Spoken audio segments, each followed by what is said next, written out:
안녕하세요. 우리 오늘 가야사 강의 세 번째 시간입니다. 오늘 가야사는 잃은 양을 찾아서 두 번째 시간이 되겠습니다. 지난주에도 우리 잃어버린 양을 찾아서 어, 이스라엘 민족이 흩어지는 장면을 생각해 봤죠. 자, 오늘은 거기에 이어서 우리 생각해 보겠습니다. 자, 우리 이것은 내게서 날짜들이 이거 우리 손길 문화원 어, 주제가입니다. 예, 주제가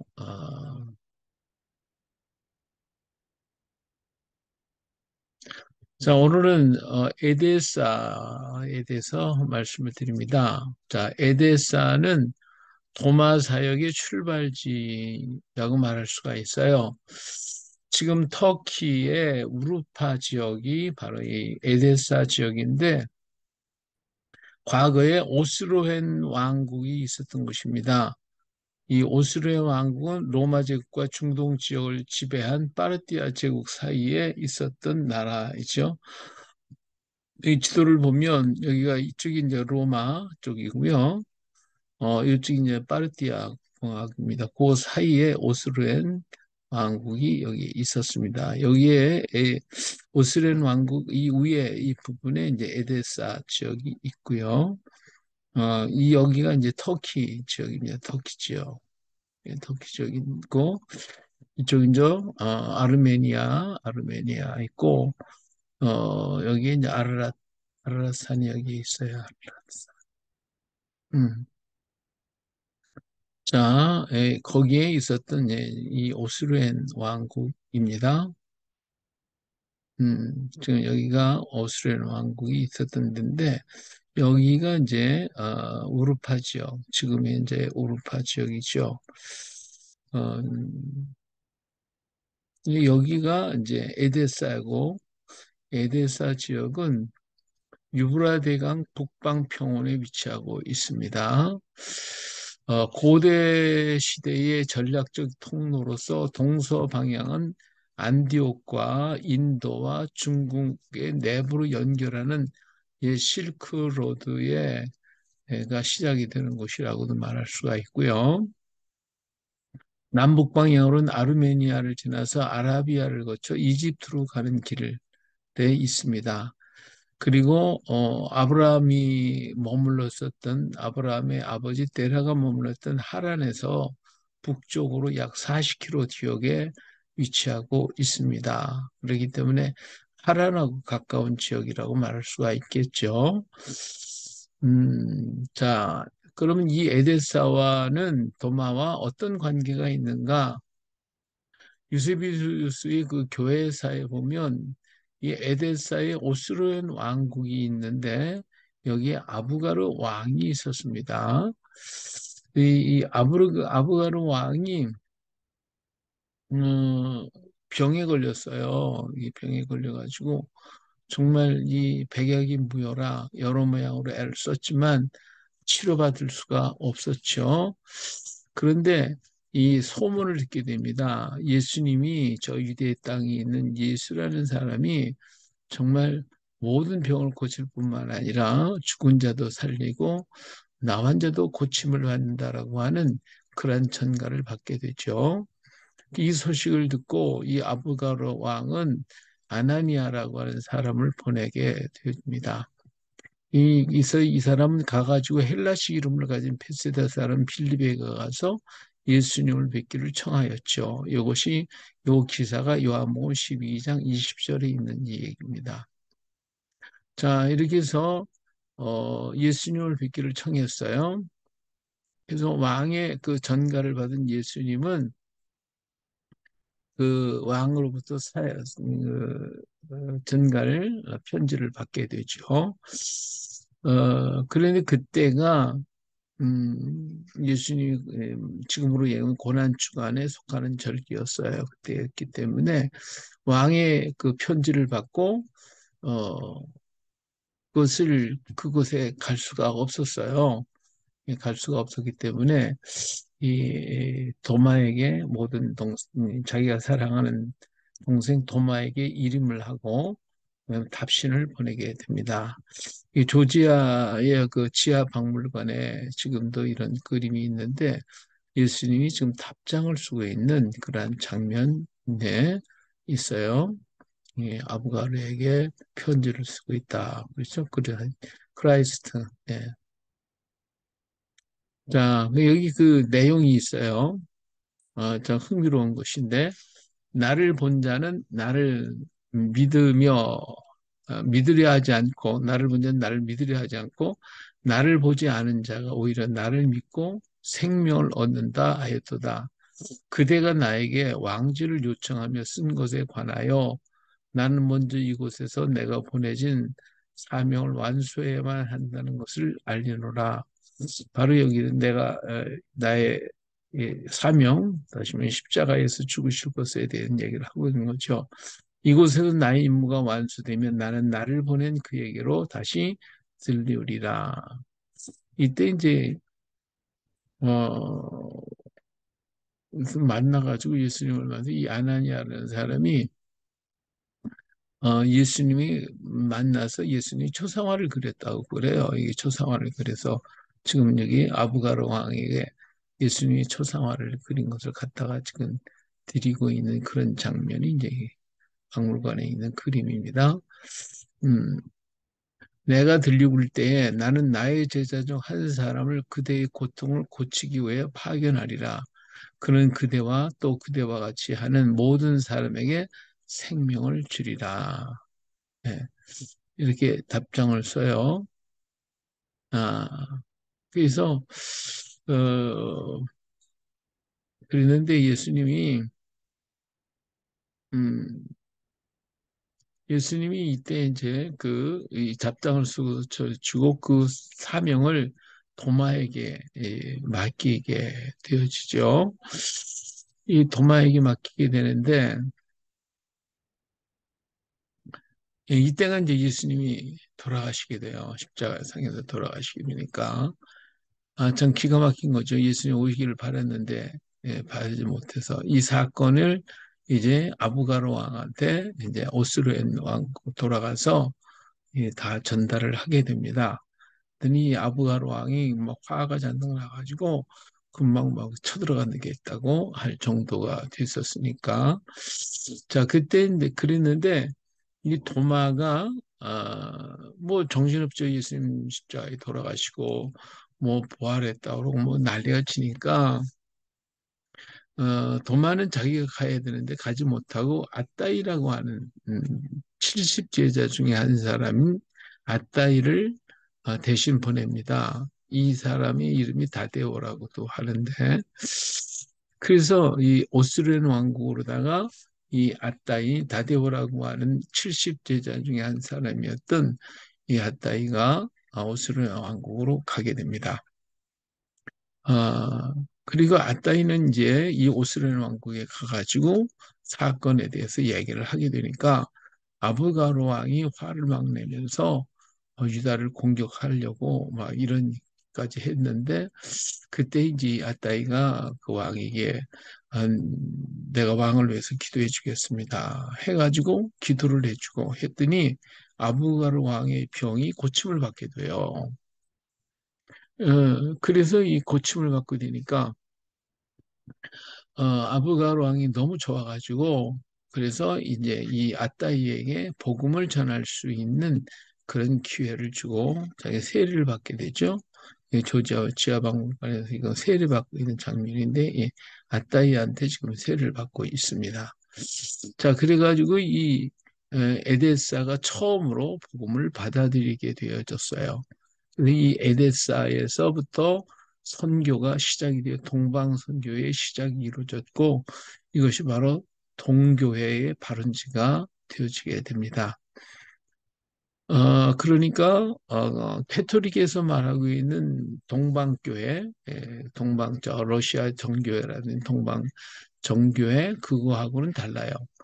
기본적으로 도마가 보낸 아따이를 통해서 시작이 됐고 그래서 이 동방교회를 갖다가 도마교회라 이렇게 얘기를 하고 있어요. 자, 여기에 이때 이제 시작이 되니까 어, 추후 31년에 예수님 승천하셨고, 그때 이제 시작이 됐으니까, 최고 먼저, 기독교가 시작이 됐다라고 말 수가 있겠죠. 자, 그리고 난 다음에 그 후에 4세기 이후에 네스토리우스가 여기로 도망을 오게 돼요. 도망을 와가지고 여기서부터 이제 네스토리우스를 통해 가지고 이 에데사에서 니스빗이라고 하는 곳으로 옮겨가면서 신학교가 설립되어진 과정이 있는데 상당히 여기에도 많은 일들이 있게 되고 또 핍박이 있게 되고 하는 이런 과정들이 여기 벌어지게 됩니다. 네, 그래서 이 네스토리우스를 중심으로 여기 와가지고 그의 제자들과 그들의 교회가 이 에데사에서 같이 있다가 여기에 핍박이 일어나고 문제가 일어나니까 그 옆에 이제 니시빗이라고 하는 곳으로 옮겨가고 거기서 신학교가 만들어졌는데 이때 신학교를 통해 가지고 여기에서 많은 학생들이 배출이 되죠. 그래서 이 사람들이 이제 동방으로 나가서 여기에 있는 것처럼 이들이 이제 복음을 아시아에 전하게 되고 이 복음이 우즈베키스탄, 키르기스탄에서 중국으로 들어가고 중국에서 우리나라에까지 그리고 일본으로 건너가는 이런 과정들을 볼 수가 있습니다. 그래서 이 교회는 이 동방교회는 러시아의 동방정교회와는 다르고 그래서 이 동방교회의 총주교는 사도 도마가 보내서 그랬다 해서 사도 도마라고 이렇게 얘기가 되어집니다. 자, 여기서 보니까 이제 페르시아의 아시리안, 아르메니아, 또 메디아, 바벨론, 이런 훈지족이라든지 겔라, 인도 국경, 마곡, 뭐 이런 지역에서 주변의 모든 나라들이 복음이 전파되어지는 과정을 여기에 얘기하고 있어요.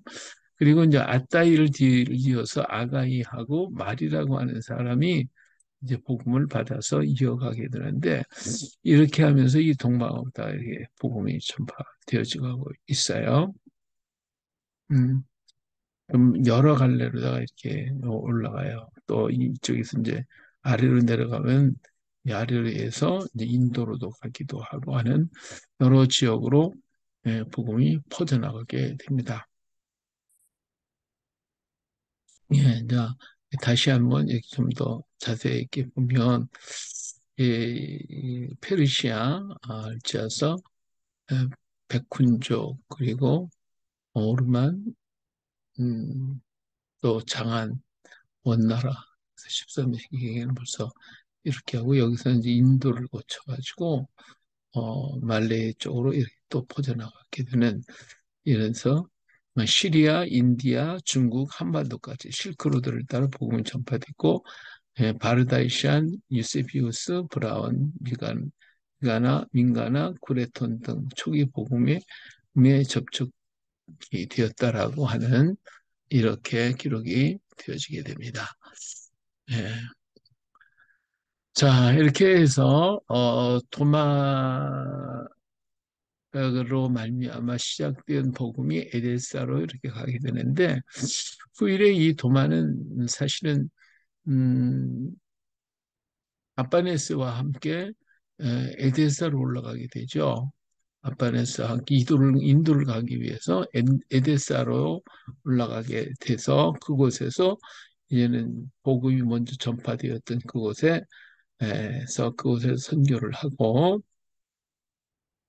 유브라데 거기가 유브라데가서 상류 지역이에요. 거기서 상류에서 강을 따라서 내려오면 페르시아만에 이르게 되죠. 이 페르시아만에서 아라비아해를 거쳐서 현재 파키스탄의 이제 인더스 강변에 상륙하게 됩니다. 그러면 이 인더스 강면에서부터 시작해서 북쪽으로 남북으로 이어졌는데 여기서부터 이제 파르티아 지역이 되죠. 페르시아 지역이 되는 거예요. 여기에는 이제 북쪽 이스라엘과 남쪽 유다인들이 피난을 와서 살고 있었던 지역들이에요. 그래서 이 지역을 거쳐서 인더스강 입구에서 발바리콘 항구에 도착하게 되죠. 여기서 이제 상류로 이동하게 됩니다. 그래서 인도의 북부 지역으로 들어가게 되어지죠. 자, 예,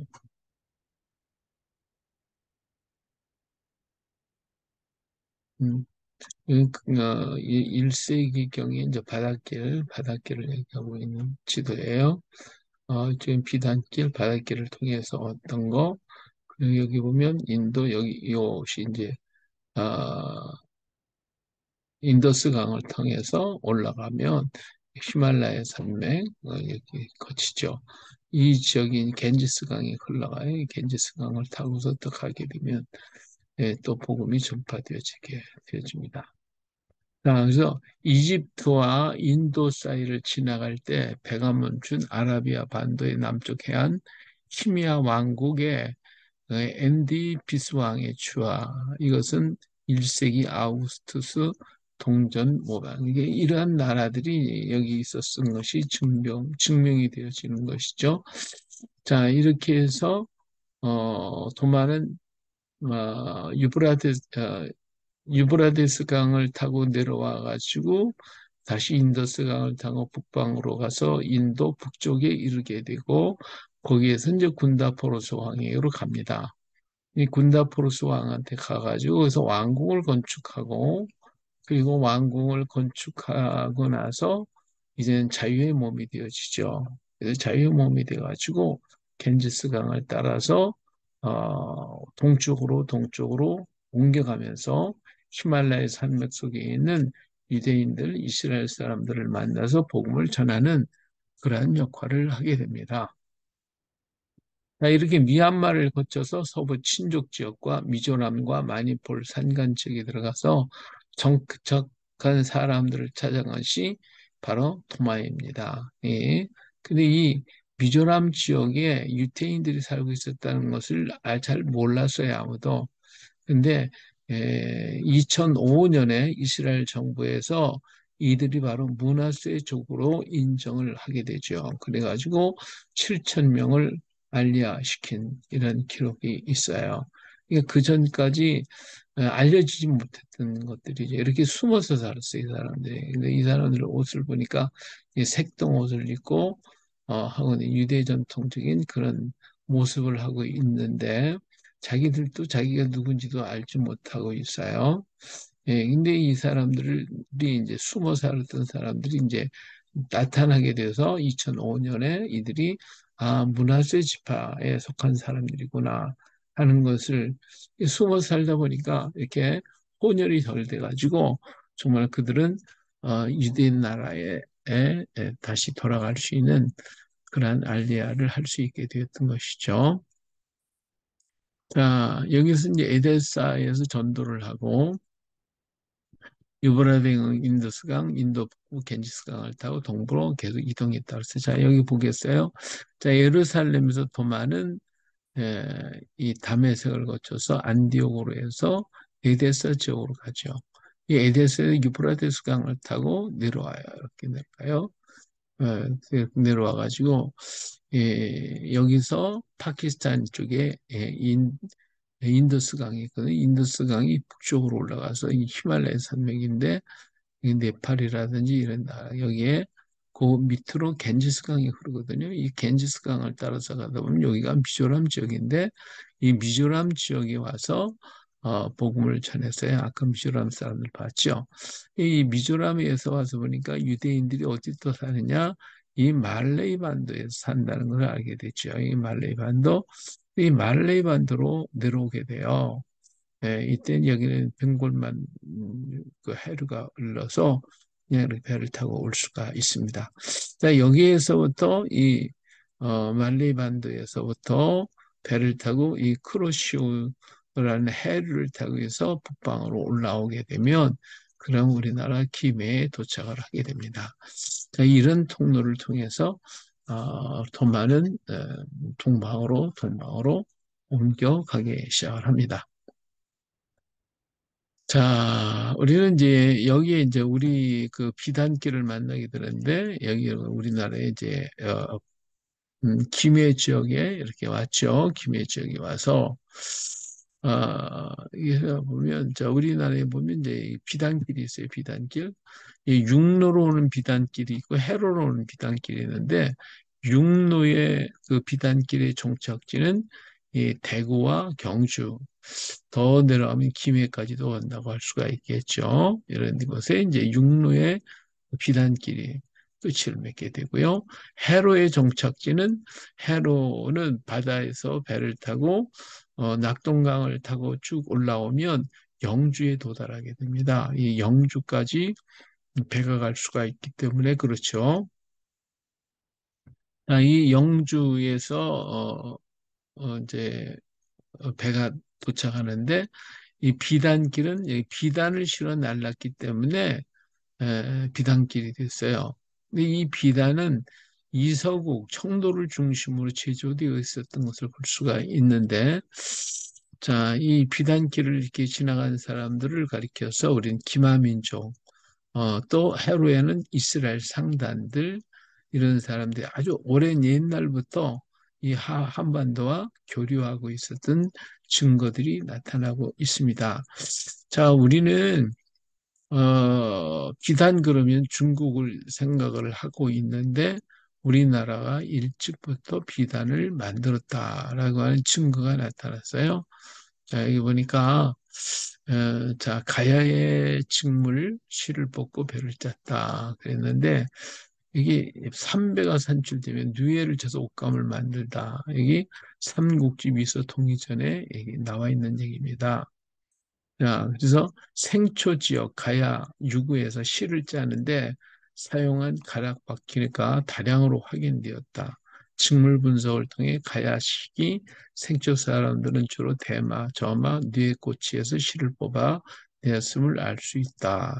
이 가락바퀴 때 이렇게 들려가지고 실을 뽑는 거예요. 이 실을 뽑는데 여기 보니까 뇌꼬치에서 실을 뽑았다는 것이 나오게 되어지죠.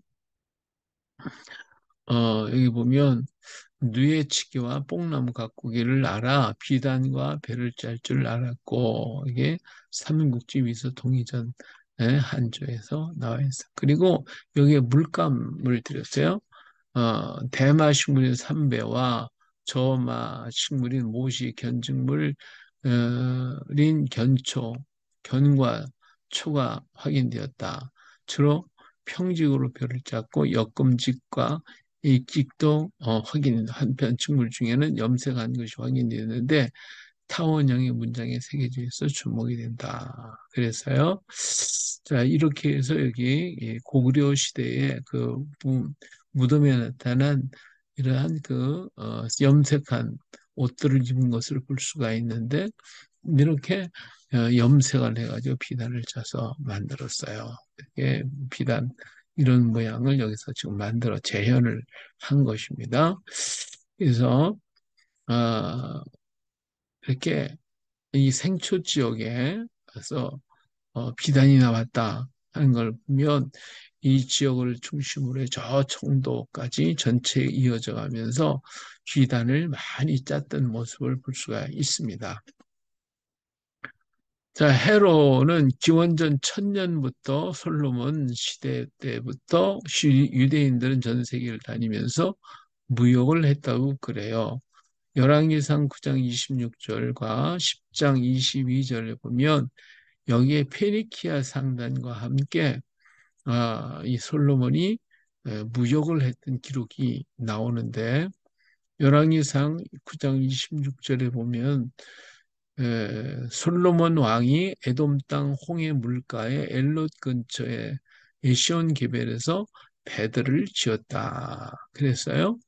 자, 여기 홍해 바다가 여기 있는데 우리 이쪽만 알고 있죠. 이렇게 갈라져 있는데 이쪽만 알고 있는데 사실 이쪽도 홍해예요.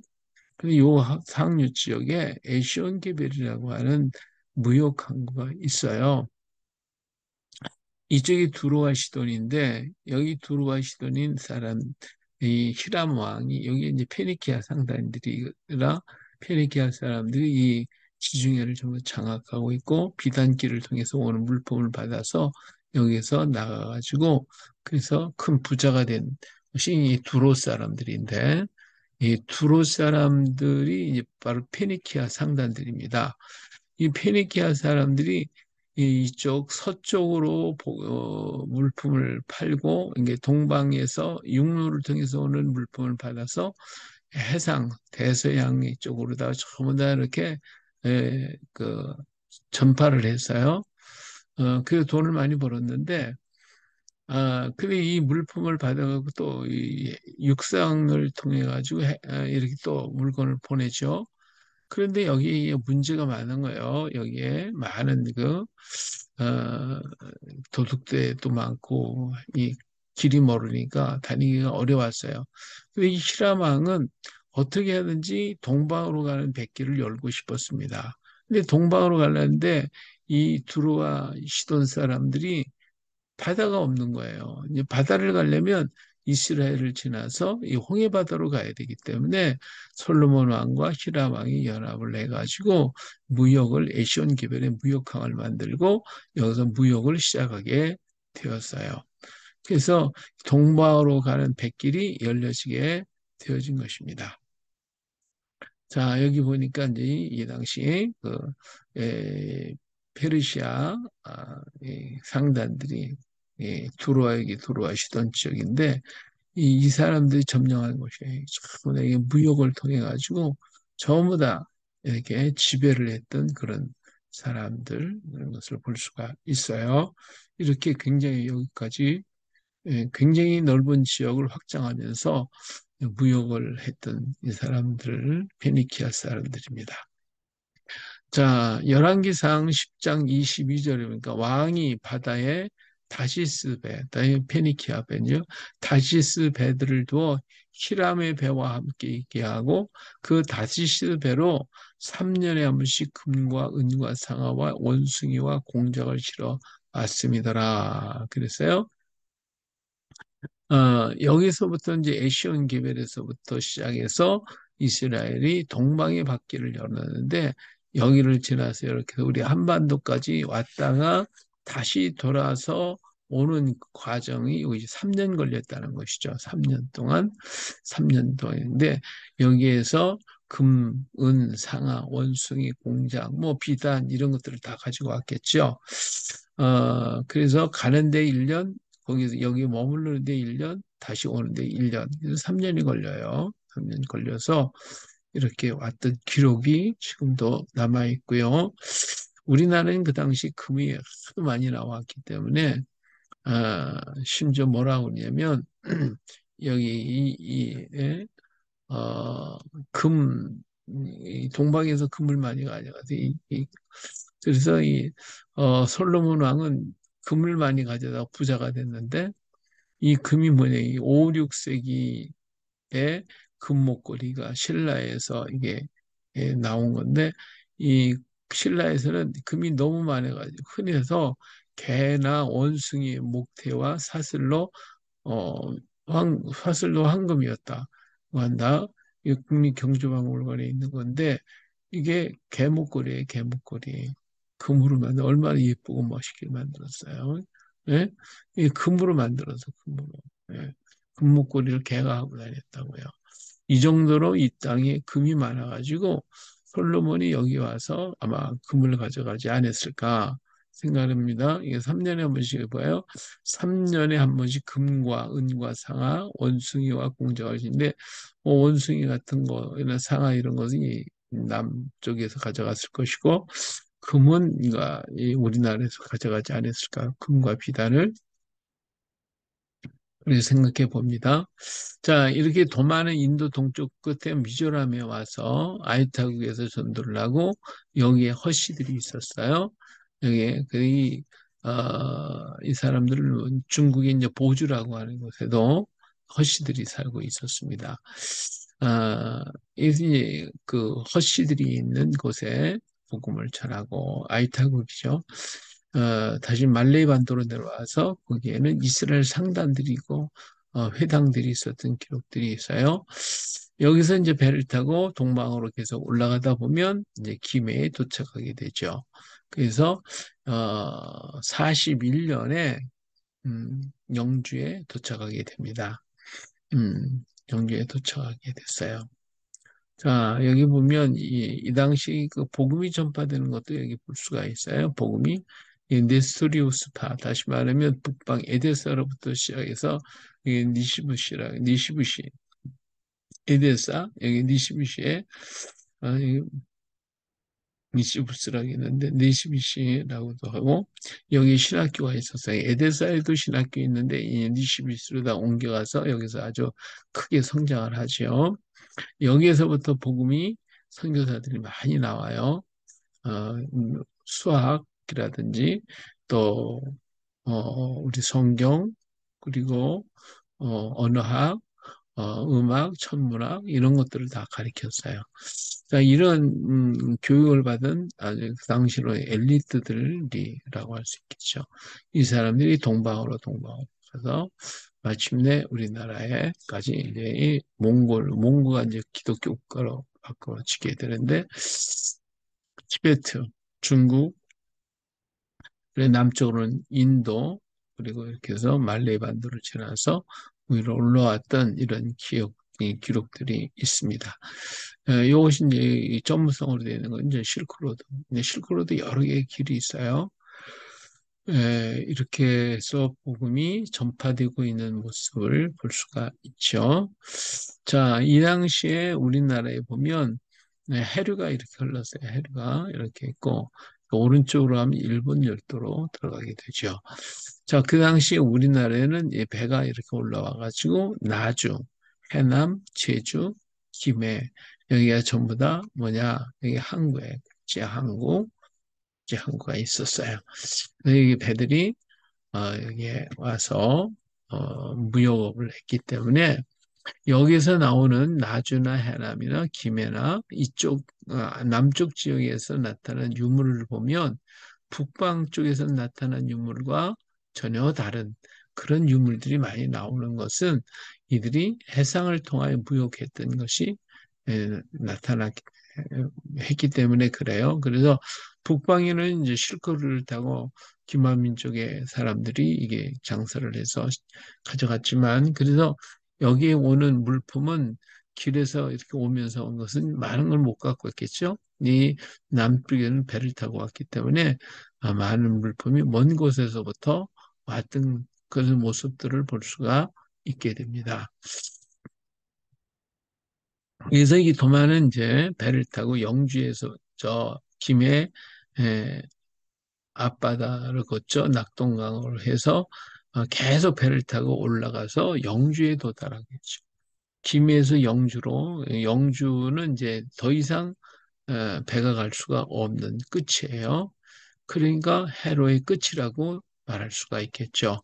예, 도마는 이제 배를 타고 끝까지 왔어요. 세상 끝이라고 하는 땅까지 왔어요. 이곳까지 와서 도마는 나는 예수님의 명령을 따라 이 땅 끝까지 왔다. 그래서 여기에 그 도마상을 세우게 되어지는 것이죠. 그 당시에 이 지역과 강원도 지역에는 진한 사람들이 살고 있었습니다. 이 진화는 진나라에서부터 도망온 사람들이기도 하죠. 이 사람들이 또 유대 계열들이 많이 있게 돼요. 그래서 이들에게 복음을 전파할 수 하게 되어지는 그래서 여기까지도 또한 오게 된 것이에요. 음, 그래서 여기서 올라가면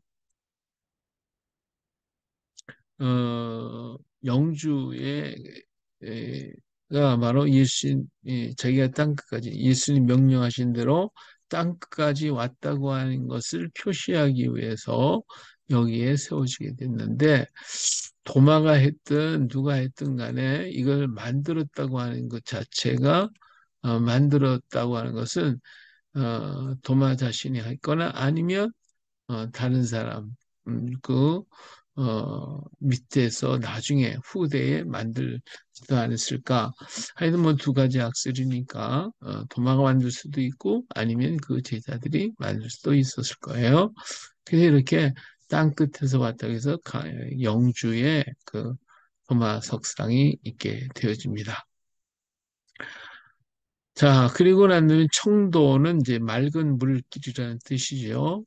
여기에 이제 물길이 있었으면 알 수 있으니까 배를 타고 와서 청도에 도착할 수 있었기 때문에 여러 배들이 도착했기 때문에 이 청도라 이름이 붙었고요. 이 지역에 소도가 있었어요. 소도라고 하는 건 거룩한 지역으로 여겨졌죠. 그래서 이 지역은 이서국이 있었던 지역인데 이서라는 말은 이스라엘이라고 하는 지명에서 시작되는데 이 경상도 사람들이 이스라엘 하는데 이스가 발음이 안 돼요. 그래서 이스 원래는 이스라엘인데 이스가 이서로 바뀌어서 이서 지역이 됐습니다. 도마는 이제 41년에 이서국에 와서 복음을 전하게 되고 네, 전하게 되는데 이 청도가 있잖아요, 청도. 근데 이 청도의 산 넘어가면 경주예요. 이 경주가 있는데 여기가 이제 바로 사로국입니다. 이 사로국. 사로국이 같은 유태계열이에요. 그러다 보니까 이 사로국에 있는 사람들이 소문을 들어보니까 이상하게 생긴 사람이 청도에 와가지고 복음을 이제 얘기를 하는데 하나님이 아닌 다른 신을 전한다 이거예요.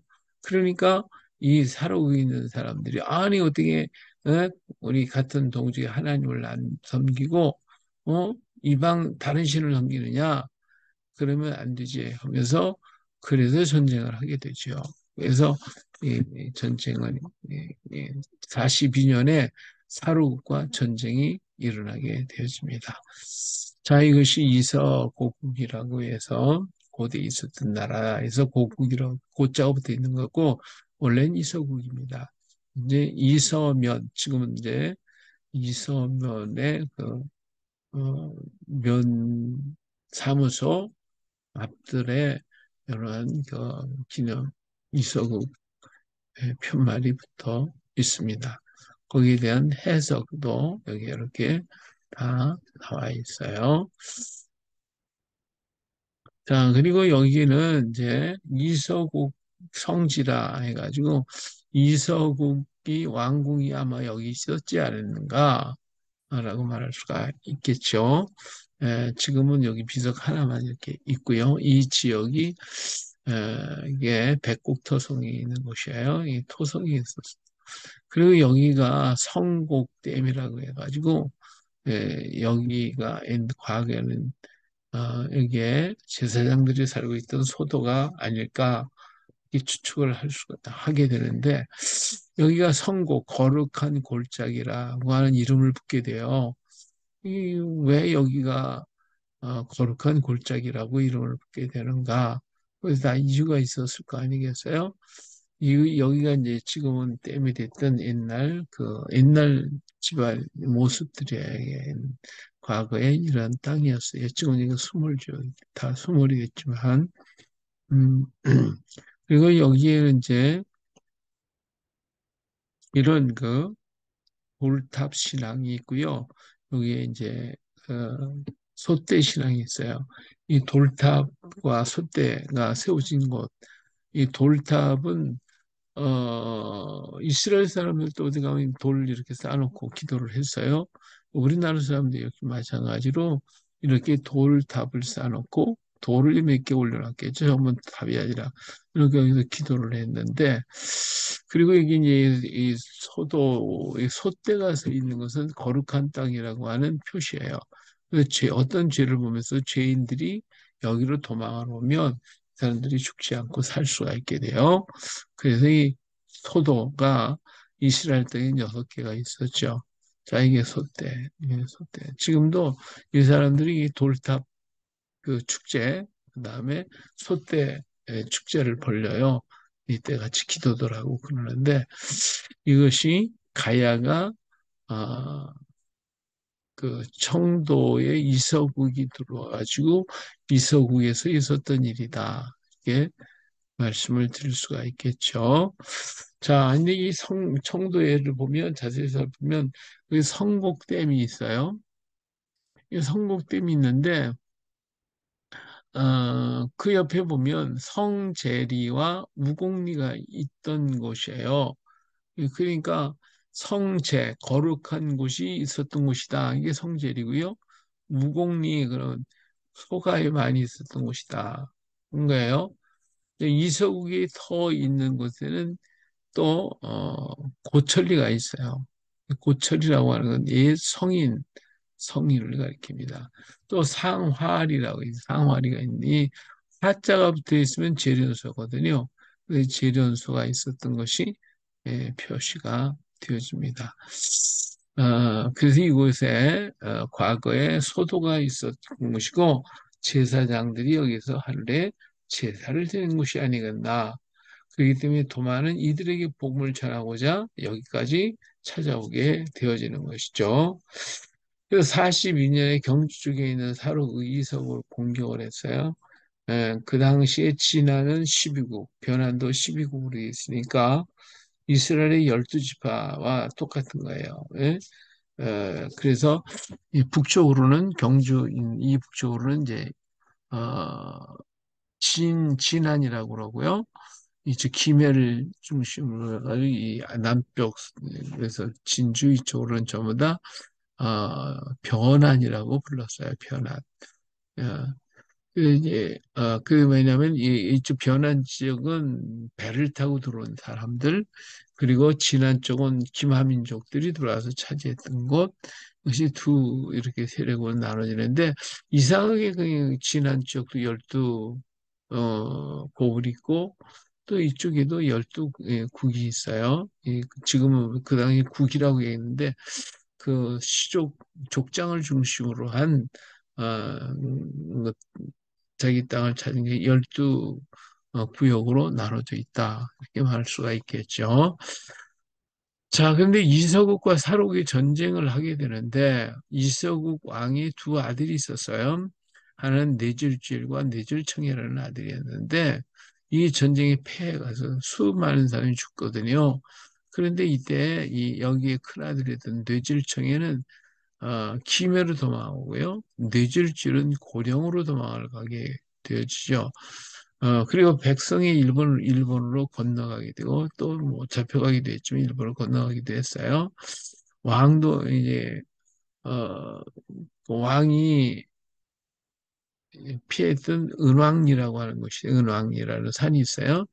거기는 은이 숨겨졌다. 왕이 숨어있던 곳이다 해서 은왕리라고 그러는데 이 사람들이 나중에 또 일본으로 건너가요. 그래가지고 이들로 말미암아서 임나가야라는 말들이 나오기 시작을 하게 되겠죠. 자, 이 42년에 뇌질청에는 키메르 도마을 오죠. 큰아들 그 뇌질주일은 음, 북쪽으로 도망가요. 북쪽으로. 예, 북쪽으로 가서 그곳에 고령 지역에 가가지고 거기에서 대가야를 만들게 되고요. 김해로 넘어간 뇌질청에는 그곳에서 이제 음,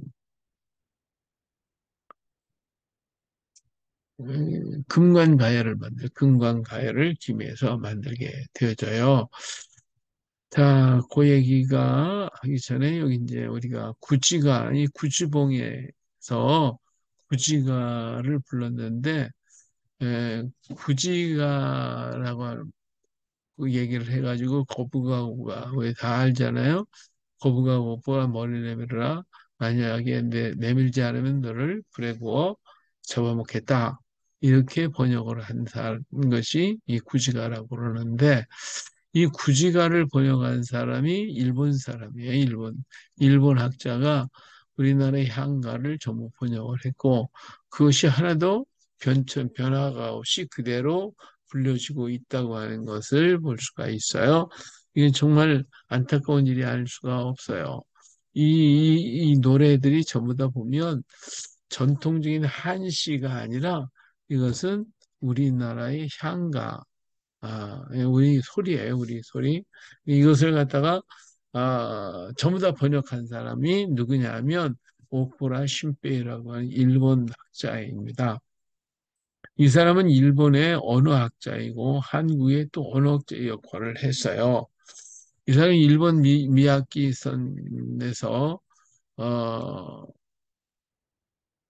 교황성 센다이에서 출생을 하게 돼요.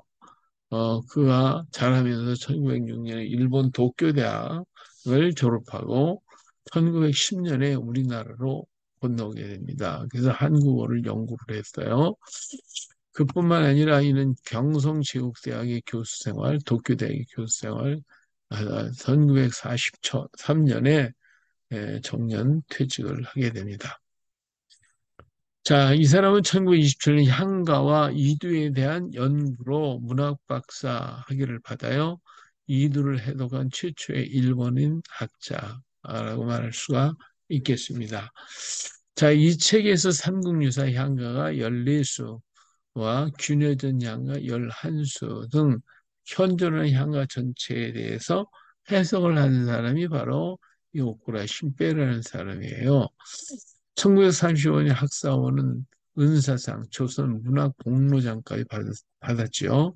그리고 43년에 정년 퇴직을 해가지고 그래서 조선문화공로상을 또 받게 되어집니다.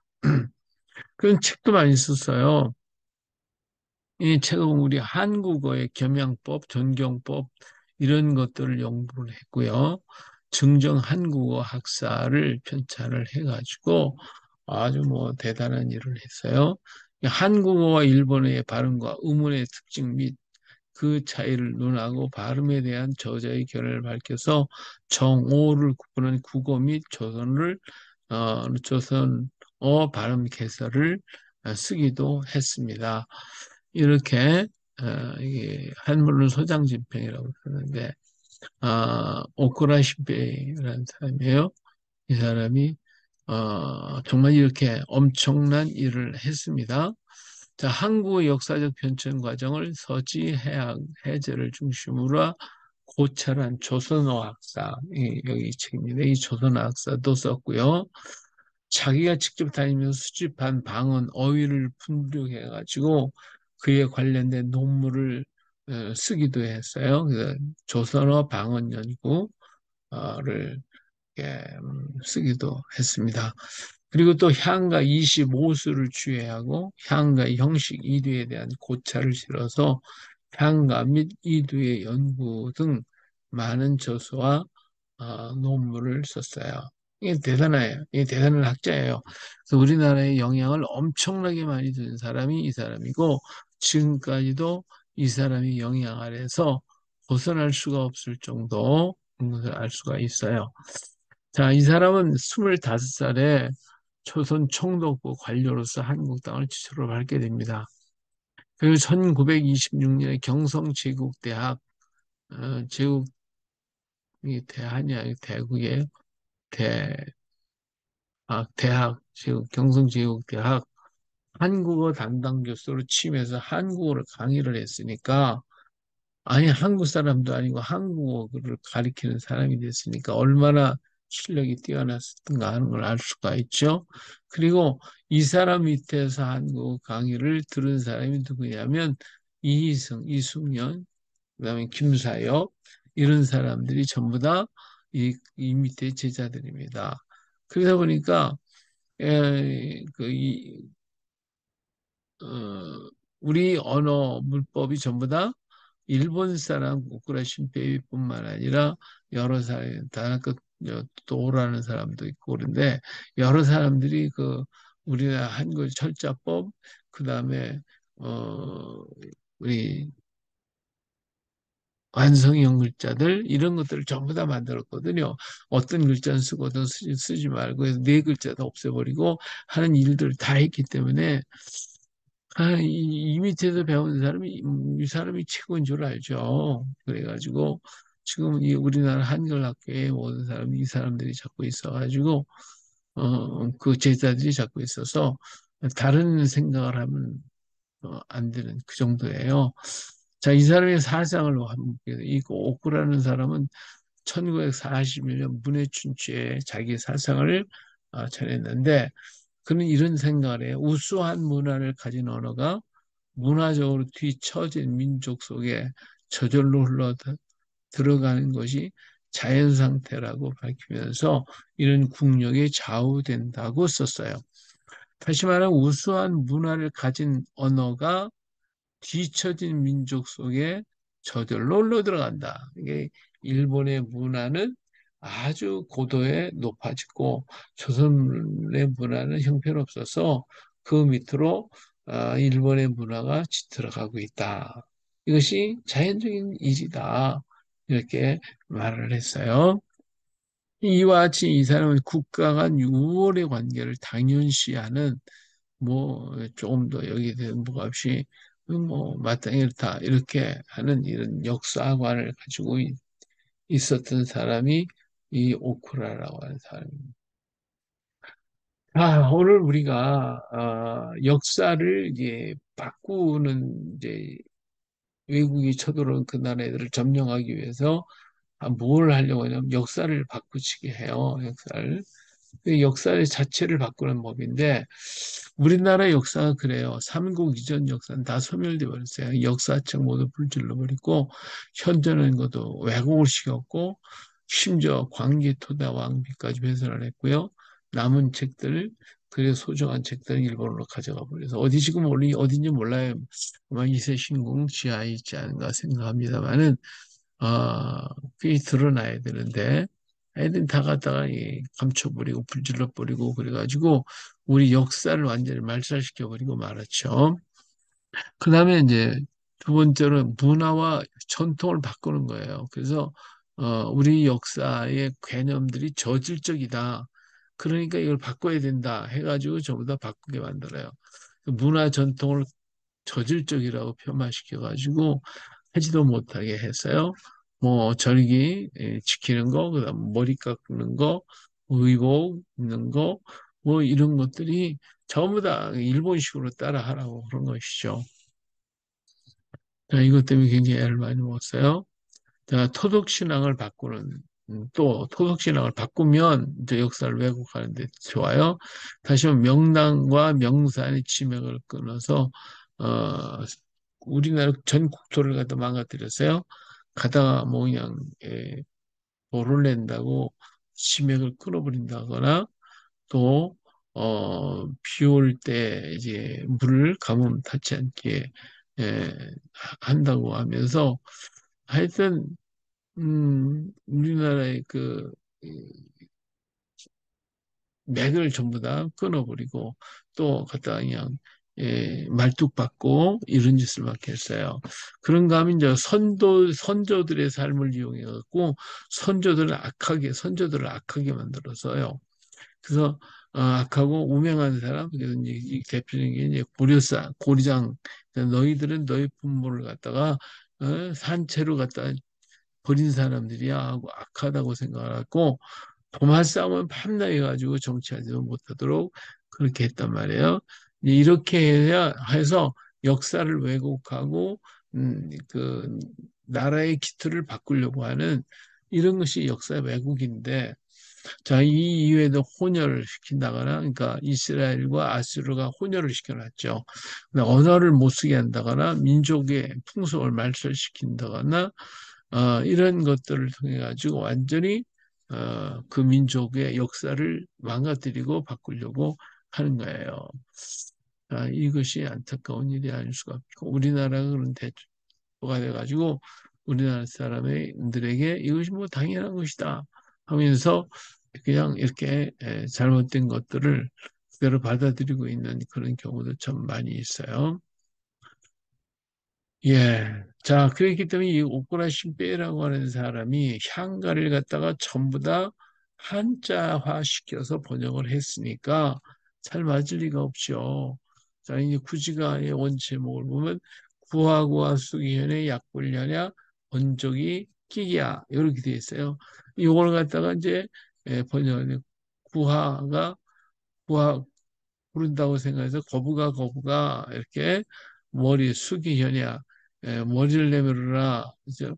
약볼현이야. 만약에 내놓지 않는다면 그죠? 번작 이 번작이라고 하는 말은 막, 예, 불에 구워가지고, 먹었다. 뭐, 이게 끼야. 그런 뜻이거든요. 근데 거북하고 뭐를 내버려라. 만약 내물지 않으면 구워서 먹겠다. 이렇게 얘기를 썼어요. 그런데 이게 구지가가 아닙니다. 원 제목은 영대왕가다. 대왕을 영접하는 노래예요. 대왕이 지금 왔는데 이 대왕 앞에 거북아 머리 내밀으라 만약 내밀지 않으면 구워 먹겠다. 이 말이 통할까요? 예?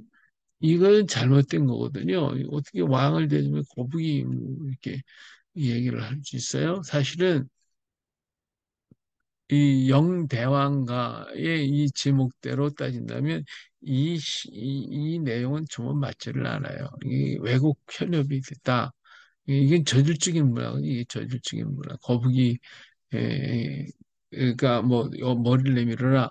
이런 얘기는 이게 성적인 문화에 속해 있는 정적인 거란 말이에요. 이런 것을 가지고, 아, 이렇게 만들어버렸어요. 이렇게 저질적으로.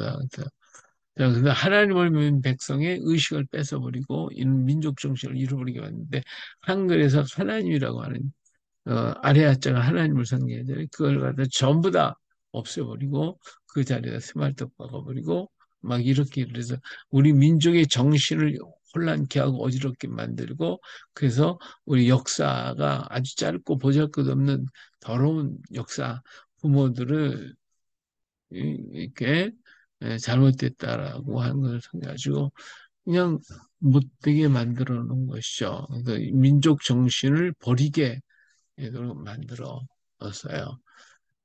그래서 이제 구지가는 어, 그 제목 자체가 나쁜 거예요. 구지가가 아니고 원래 제목은 영대왕가다.